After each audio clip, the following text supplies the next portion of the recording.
Well, joining me live is Education Minister Jason Clare. How are you this morning? I'm good, mate. How are you? All right. So I might start with the PM's visit to NATO before we get on to other issues, including in your portfolio. Can we expect an announcement on more military assistance for Ukraine? Peter Dutton accused the PM a couple of weeks ago of sending Australia's old defence junk there. Well, I won't preempt what the Prime Minister says at the meeting. It's an important meeting. I think it's 500 days yesterday since the Russians invaded Ukraine, and this doesn't look like it's ending soon. We've invested almost $1 billion so far in support of Ukraine. I think when you look at what's happening in Ukraine, to end this on Ukraine's terms, it's going to require all of the countries of the world to work together to support Ukraine. At the moment, we are the biggest non-NATO investor or supporter of the effort in Ukraine, except for Sweden, who is about to become part of NATO. And the Prime Minister's been very clear that there's more to come. All right, well, that sounds like a bit of a hint there. On Robodebt, what did you make of the findings? Look, I was struck by the story in the paper the other day of Jennifer Miller, woman from Queensland, who lost her son Reese. He got a bill in the mail for $18,000, a bill that he didn't owe, and took his own life. The fact that Peter Dutton, on the day that this came down, went straight to politics showed that this bloke doesn't get it. It's not about that. It's about Jennifer. It's about people like her. You know, a number of people lost their life. Others tried to take their own life, ended up in hospital, and they're still dealing with that. That's the real human consequence of this. And that should always be kept in mind here. This was, I think, now proven an illegal scheme that operated for 4.5 years. But as that piece that you showed of Stuart Robert showed a minute ago, you know, you can go back further than late 2017. From late 2016, early 2017, they knew this computer system was sending out bills to people who didn't know them. And yet they kept on going. It showed that they didn't give a stuff. How could you keep sending bills to people that they didn't owe when the system, or when the evidence at least, was showing that it was wrong, that these people didn't know these What did bills? you make of Scott Morrison's response to the findings? Look, Scott Morrison and all of these ministers and bureaucrats are going to have to live with this on their conscience for the rest of their lives. You know, this has had an impact. I talked about Jennifer and her story. This wasn't just one or two cases. This was 500,000 Australians who got a bill that they didn't know. Taxpayers had to fork out over $1 billion to fix this mess. All of this could have been avoided if they'd asked for legal advice, or if they'd started to act in a human way once they realised they were sending bills to people that they didn't know. And all you got from Peter Dutton the other day was all the empathy of a rock. Well, Labor used to use income averaging and debt collectors as well. Right? Not without a human being checking and testing. Right. That's the difference. Peter Dutton has said the by-election date was set for Fadden after the Royal Commission report date, or in proximity to stitch up the Liberals. What do you make of that? Why are we having a by-election in the first place? You know, I think Australians would be pretty dirty that we have to have a by-election and all the cost that comes with that anyway. You know, we don't expect to win the by-election. It's a safe Liberal seat. But we're putting our hand up and giving the people of Fadden a fair dinkum choice. This is Peter Dutton's backyard, though. It's Queensland. In most by-elections, there's a swing against the government. I expect that'll probably happen again here. Do you expect some public servants to lose their jobs out of this? Well, the sealed section of the report identifies individuals that might be the subject of future criminal action or civil action. I haven't seen that. But in circumstances where public servants have been identified for potential criminal action or civil action, the heads of those departments have received a copy of that report. I think your piece at the start made this point, mate. So I would expect that they would seek legal advice on that and take the appropriate steps. Peter Dutton doesn't want the sealed section of the report released. What do you make of that? I reckon most people watching would want to find out who's in there. We'll eventually find out all of the individuals that were involved. But at the same time, and the Royal Commissioner's right, and in her letter she makes this point, you don't want to do anything which is going to prejudice a criminal proceeding or prejudice civil action. People like Jennifer want justice, and releasing the names of those individuals ahead of any of that criminal or civil action could prejudice those actions. Is there a danger with this phenomenon of Royal Commission reports after each federal government that jaded voters think it's all political and witch hunts and a bit of a square up? Because we've sort of seen it on both sides of politics now, this calling of Royal Commissions. People died. People had their lives ruined.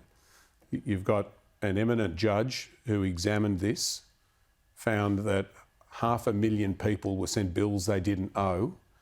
More than $1 billion of taxpayers' money had to be used to clean this up. I think this is the appropriate use of a Royal Commission. It's identified that this was wrong. It's identified that the government broke the law for 4.5 years. They treated Australians like they were crooks. It turned out that it was the government that was breaking the law. Yeah, fair enough. I guess you had your pink bats Royal Commission. Same, people died because of that as well. Was that fair enough at the time? Look, each government will make a decision about what they think is important. I think this report shows that this was an important task to undertake and that work isn't finished in bringing justice to families like Jennifer's. Now, you had a pretty productive series of meetings with state and territory ministers late last week. There was a report that universities could get sanctioned if they don't do enough to teaching students how to deal with bad behaviour or reading and writing and the like. How would that work? Teaching, reading and writing, should I say? There aren't many jobs that are more important than being a teacher, and most teachers will tell you that they didn't feel prepared when they first started teaching. So what these reforms are about is improving the courses that they get at university. So there's more time focused on teaching students the fundamentals. How do you teach young children to read, to write, to do maths, but also how to manage classroom behaviour. So we're going to mandate in their curriculum. And if universities don't incorporate that into their curriculum, then they can lose accreditation. And you're serious about that? Do you think it'll be happening? Well, that's the nuclear option. The other option is that they could get limited accreditation or conditional accreditation. And as one Vice-Chancellor said to me, there's no way in the world that they would want to see that happen because they'd get dragged before their own council or board and say, why are we being singled out for conditional accreditation for their course? How bad is teacher training that you're threatening this sort of stuff? Well, it's better in some universities than others. But the bottom line is only 50% of teaching students finish their degree and 20% of teachers quit in the first 3 years. Now, if we can get 10% more students to finish their degree, that's 3,000 more teachers into the system every year. So we've got a teacher shortage crisis at the moment. Part of that's wages, part of that's teachers being overworked. I think most people who know a teacher will know the idea that they start at 9 and finish at 3 is rubbish. But part of it is also improving teacher training, making sure that our teachers have got the skills that they need from day one. I didn't mention this, Andrew, but a big part of this report is how you improve prac.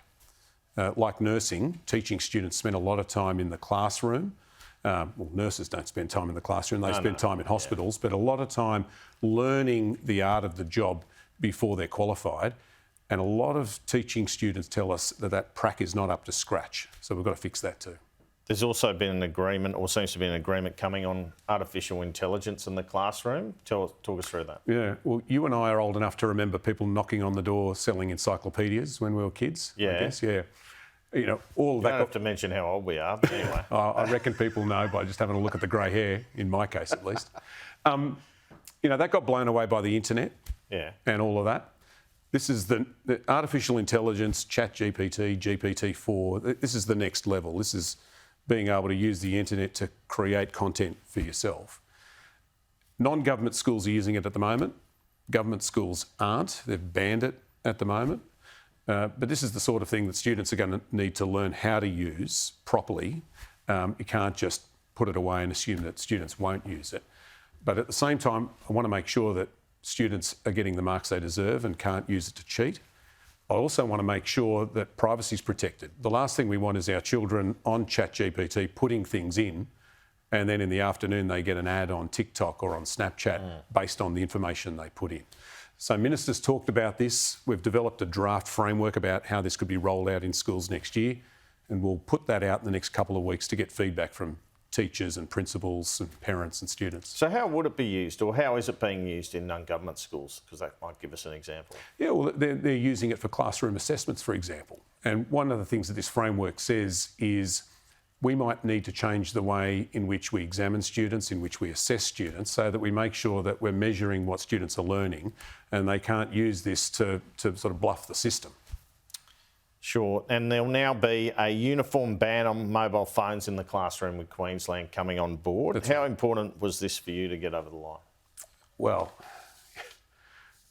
you know, if you're on TikTok, you're not listening to the teacher. So that's important. Most states have already done this. New South Wales will move to do this in October, and now Queensland will do this from the start of next year. It's about making sure that students are paying attention in the classroom, but it's more than that. I spoke to some students at my old high school, County Vale High, recently about this, where they've already done it. And they said the benefit extends into the playground. You need the phone away all day, from the start of school to the end, because if you're in the playground and you've got your phone, you know, you're doing what you see out the front of this building, people scrolling through their phones, right? But you take the phone away and guess what? People are talking to each other, they're running around, kids are playing with each other, they're doing the sorts of things that we did when we were at school. So this is just common sense. So that will be applied everywhere from when? From first term next year. Okay. Not in non-government schools, they make their own decisions, but for government schools from first term next year, it extends to Queensland as well. All right. You're about to start the childcare tax concessions, the election promise, but have a lot of these concessions been swallowed up by cost increases? No. If you ask the biggest provider in the country, Good Start, they'll tell you that at the moment, if you're a family on 120, 125 grand a year, your out-of-pocket costs are about $43 a day. When these changes come into place on the 10th of July, that'll drop to about $27 a day, which is the equivalent of an extra day free.